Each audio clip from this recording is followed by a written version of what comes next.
I 29F am married to Nate, 29M, and his sister is Denise, 29F. We are all childhood friends and I married Nate almost a year ago. Denise, at the time, was 7 months pregnant with her first child. Her husband is Wayne, 30M. Not too long after our reception started, Denise went into preterm labor. Her pregnancy up until that point was not high risk, so this was completely out of nowhere and stunned all of us. She understandably had to leave with Wayne to the hospital, and most of their side of the family left out of concern.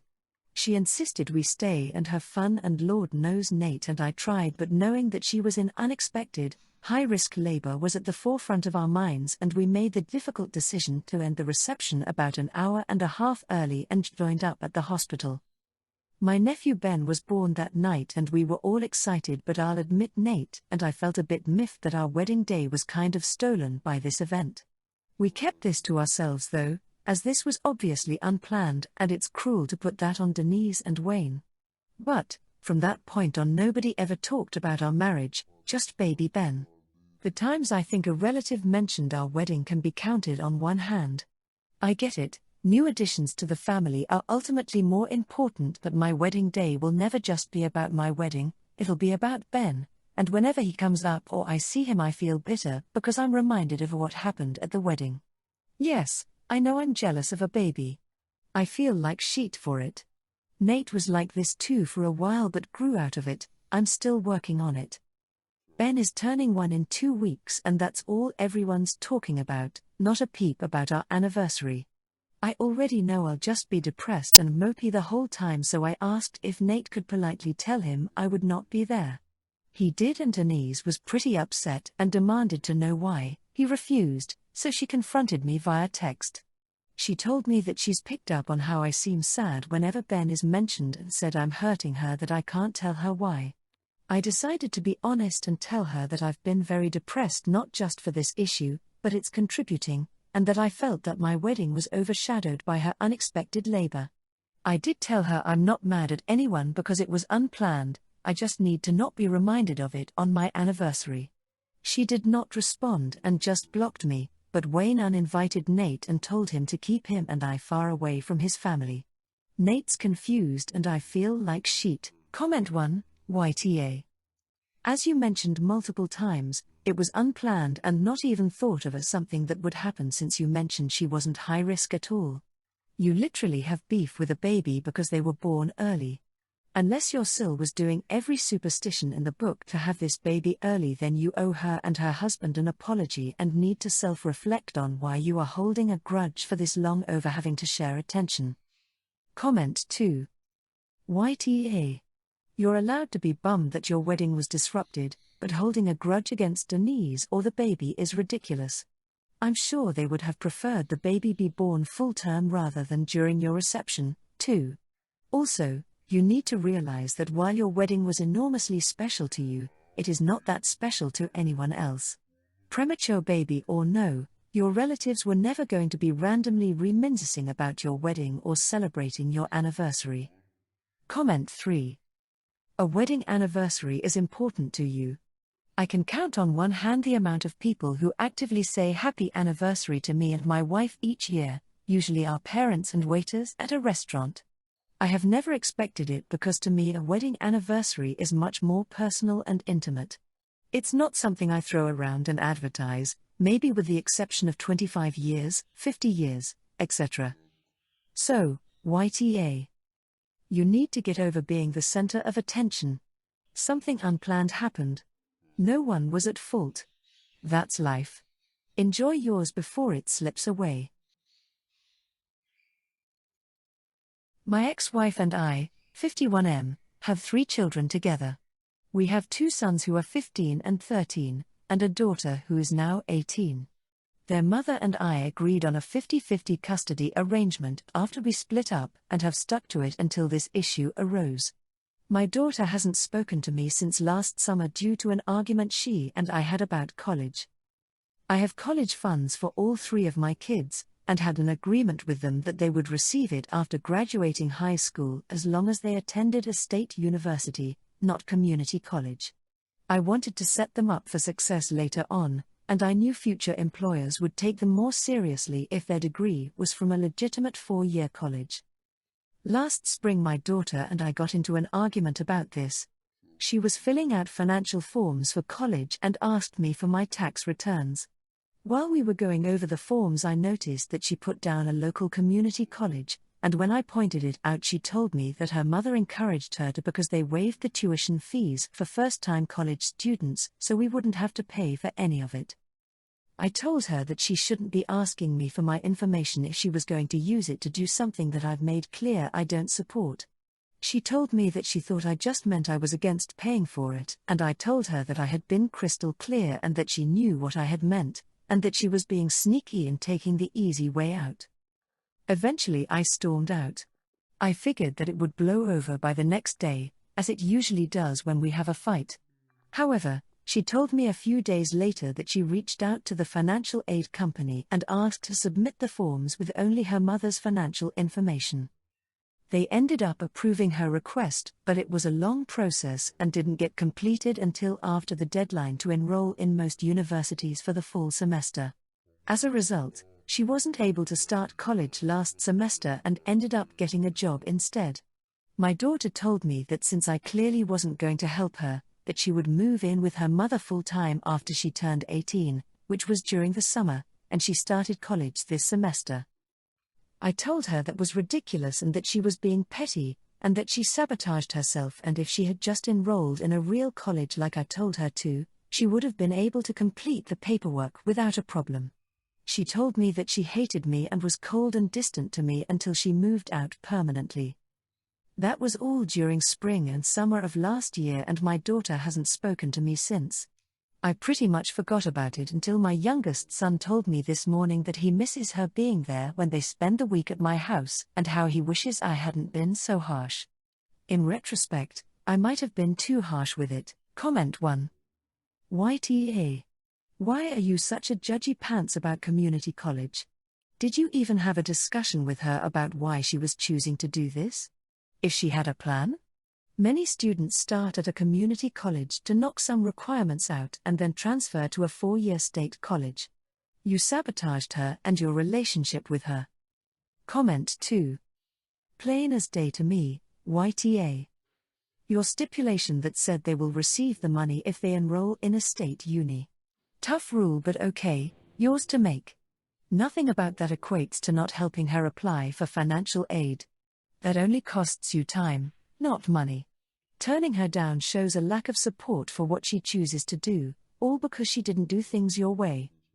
It's great you want the best for your daughter, but you let that get in the way of actually supporting her when the time came for her to decide what she wants to do.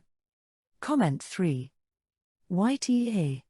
You storm out of a fight with your daughter and she cuts you off for almost a year and you pretty much forgot about it, huh?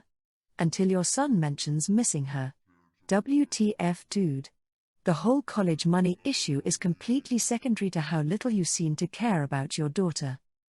Lots of people take the general education courses in community college, then transfer to a 4-year college, not the only real college, as you want. Doesn't seem like you even considered she might want that option for her life. My ex and I have a 13-year-old daughter, Nicole. Nicole has several medical conditions that require a lot of attention. She will need some sort of in-home assistance for the rest of her life. While we have an aide to help a couple of days a week, it is still a challenge. The outcome of Nicole's condition became clear when she was 2. At that point, my ex and I agreed we wouldn't have more kids because it wouldn't be fair to anyone. There'd be no way we could focus attention on 2 kids. Someone would lose out in this situation. We divorced when Nicole was 5. We originally had 50-50 custody. 3 years later, my ex remarried. His new wife, Callie, is nice. My ex did say that she didn't understand the severity of Nicole's condition. I figured there was a learning curve. Eventually, Callie basically said she wanted to be hands-off.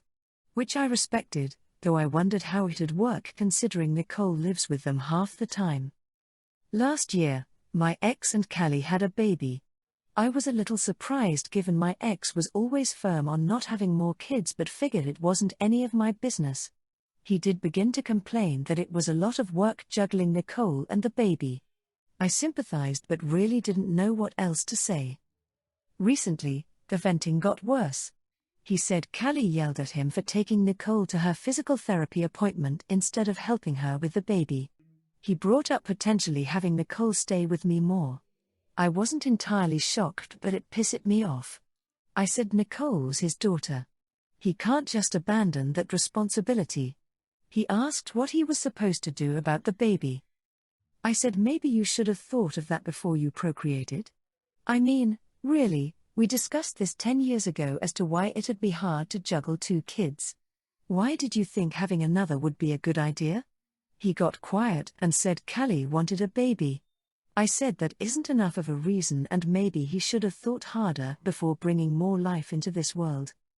The conversation ended with me saying I'd call my lawyer and we could arrange for him to have less custody as I'd rather my daughter be properly cared for than be viewed as a burden.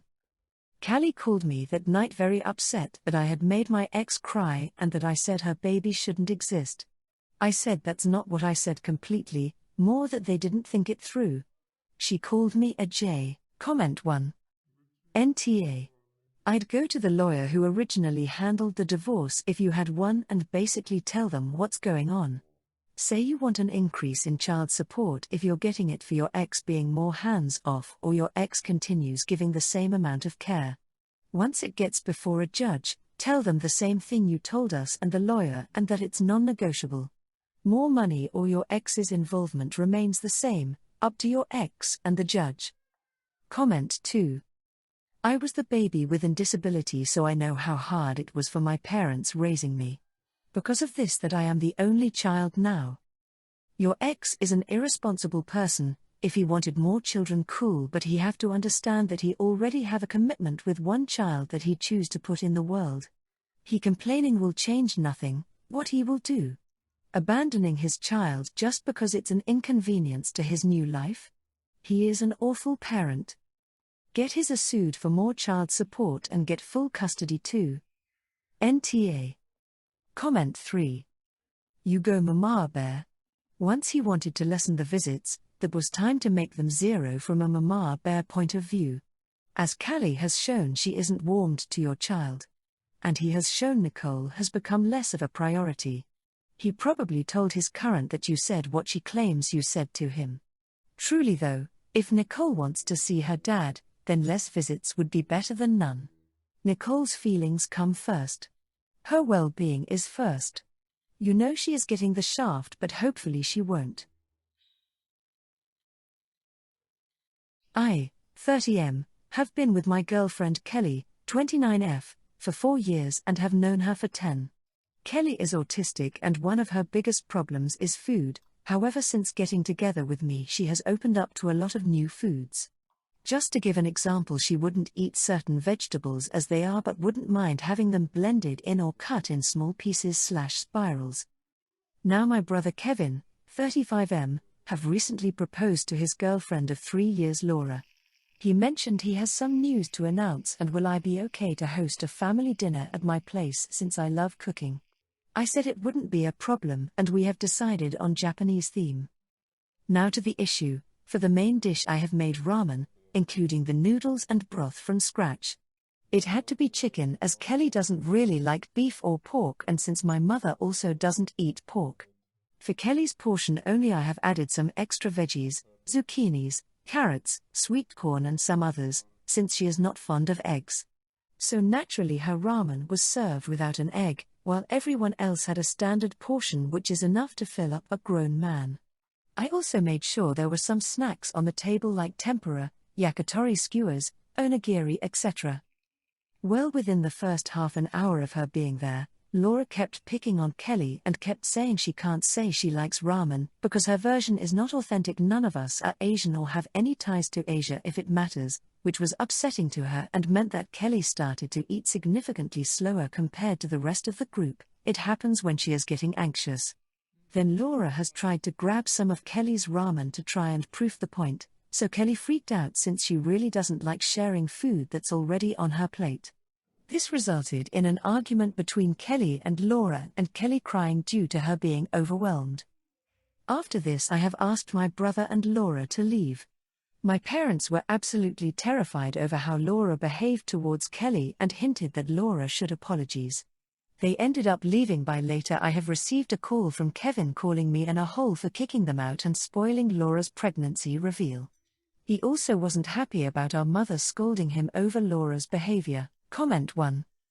NTA, good on you and your mom for sticking up for your GF.